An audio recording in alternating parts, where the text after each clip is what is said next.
Normally, I don't get all that excited for midterm version releases for OneUI. This, of course, running now OneUI 4.1, which the S22 Ultra received this week, bundled with the March security patch. But this one does have a few things that A, people were waiting for, and B, fixes for things that I personally was experiencing, and we're going to talk about because they were things that I had mentioned in previous videos, especially pertaining to battery drain and kind of the odd battery drains that were going on. But hey, what's up to all my Luscious fans? Steve Alicious here, just reminding you that if you're loving the tech, both new and old, go ahead and give that subscribe button a tussle.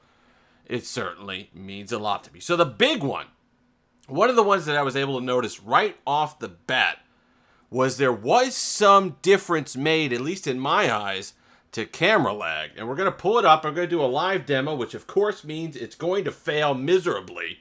But I'm going to demonstrate it here for you now. So go ahead. Going around, right? That's a heck of a lot better than what I was getting. I was getting where I would do that, and it would be a full second. I'm not exaggerating that for YouTube. It would be a full second after I hit that to where it would process the image. And a lot of times you wouldn't even know if you snapped an image or not. You say, did I hit the button? Did I misclick or something like that? Because it was that bad. That is it perfect? No. Is it a heck of a lot better than it was? To me, at least, it was on the Snapdragon version here in the US. If you have an Exynos version, I'm curious to see, because there does seem to be, every year, there seems to be that gap between people who have the Snapdragon version and people who have the Exynos version. I don't get it.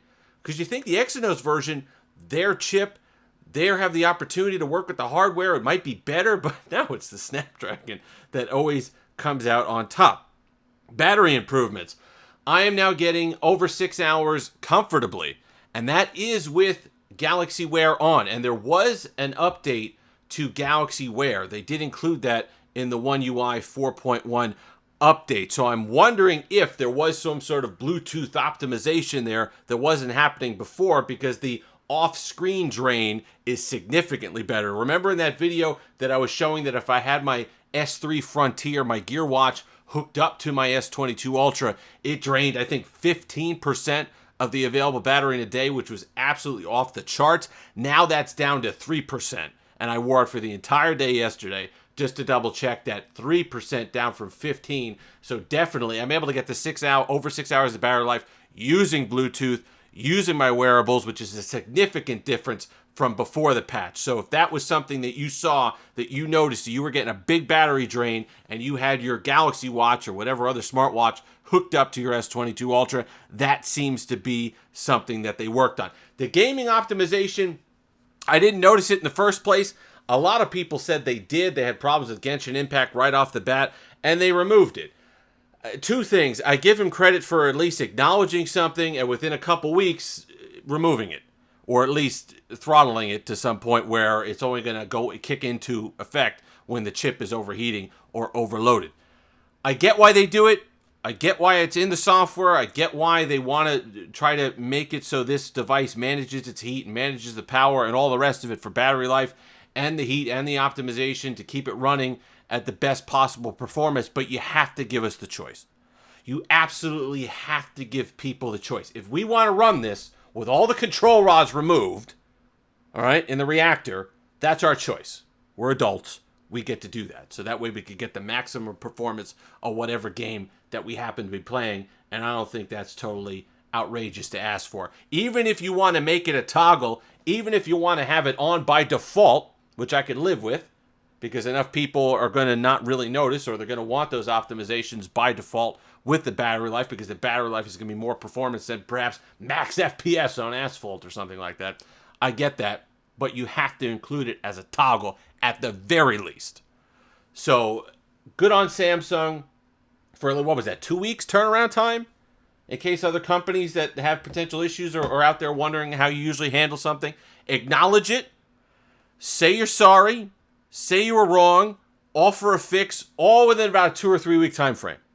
Amazing. That can actually happen on a flagship device from some companies.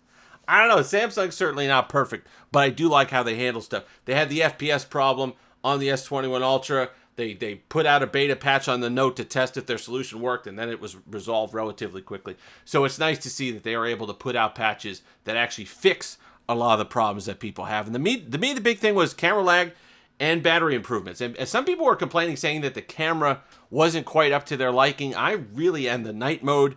If anything, to me, the night mode's too strong. Like, it makes the image look a little fake because of just how much it highlights a lot of the night stuff and the shadows and all the rest of it. It comes off a little too strong.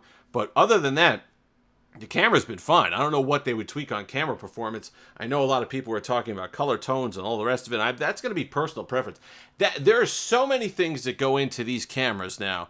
And I honestly believe, and I may do this as a channel test someday, you could line up an iPhone, one of these, and a Pixel, and stand in the same spot with maybe just a cloud passing by or something changing in each one and snap off 10 photos. And I think you're going to get 10 slightly different images. And sometimes one of the 10 on the iPhone is going to be better. Sometimes one of the 10 on the S22 is going to be better. And sometimes one of the 10 on the Pixel is going to be better. And a lot of that comes down to just personal preference. These cameras have gotten so good that it really is just down to what your eye sees and how you like it the best. So the night mode, I personally don't think there's any problem. And I don't think they're really going to have any issues. Android 12, still for my money, the best Android 12 experience you're going to get is on the S22 Ultra and on the flagship Samsungs. I know a lot of people have been having problems on the A series Samsungs, but on the flagship Samsungs, I think the best Android 12 experience that you're going to get. And a lot of manufacturers, Tech Odyssey made a great point today in the video. A lot of manufacturers have shied away from Android 12, or at least delayed it. Motorola was one. They're a little slow pushing out Android 12 to some devices. That's okay. Most of the people aren't going to be using a lot of the new enhancements. It's nice to have the latest and greatest, but why break what isn't broken? Don't fix it if it's not broken.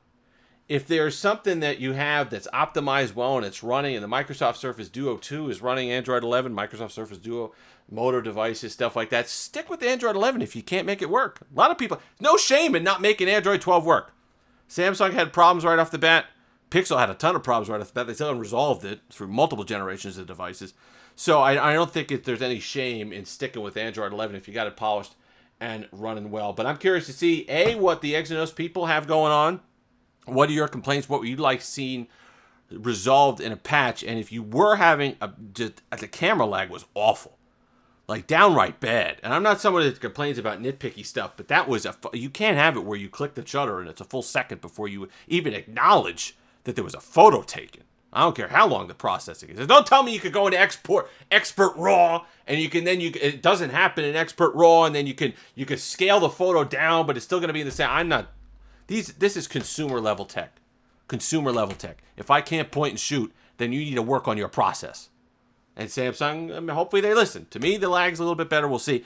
Battery life, it definitely needed improvement. Bluetooth drain, app drain, stuff like that seems to be somewhat resolved for me so far. Remember, if you want to look like Steve Alicious, Long Island Watch, longislandwatch.com in the description. Help out the people who help out the channel. If you've made it this far, like, comment, subscribe, all that fun stuff. Until next time.